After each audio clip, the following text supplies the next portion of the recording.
ఉస్తాద్ భగత్ సింగ్ ఈరోజు రిలీజ్ అయింది. మరి ఆయన ఆ సినిమాని చూశాడా లేదా అనే విషయం ఇప్పటివరకు అయితే మన దృష్టికి రాలేదు.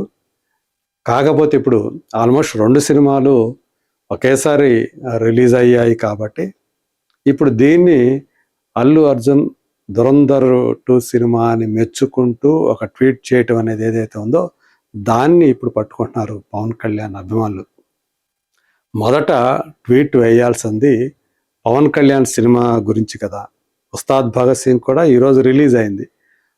మీరు 'ధురంధర్ 2' చూసి తర్వాత దాని మీద స్పందిస్తే ఓకే, కానీ ముందు దాని మీద స్పందించారు. ఇప్పుడు మరి ఉస్తాద్ భగత్ సింగ్ గురించి ఆ సినిమా ఆయన చూస్తాడా, చూసి దానిపైన ట్వీట్ వేస్తాడా లేదా అని చెప్పేసి ఇప్పుడు అందరూ కూడా కాచుకొని కూర్చొని ఉన్నారు. ఏదేమైనప్పటికీ కూడా మొదట 2 సినిమాలు ఒకేసారి విడుదలైనప్పుడు అందులో తన మామయ్య పవన్ కళ్యాణ్ సినిమా గురించి ఫస్ట్ ఆ సినిమా చూసి దాని మీద రాయాలి, కానీ 'ధురంధర్ 2' గురించి దాని గురించి గొప్పగా చెప్తారా అని చెప్పేసి వాళ్ళంతా కూడా ఇప్పుడు మండిపడుతున్నారు.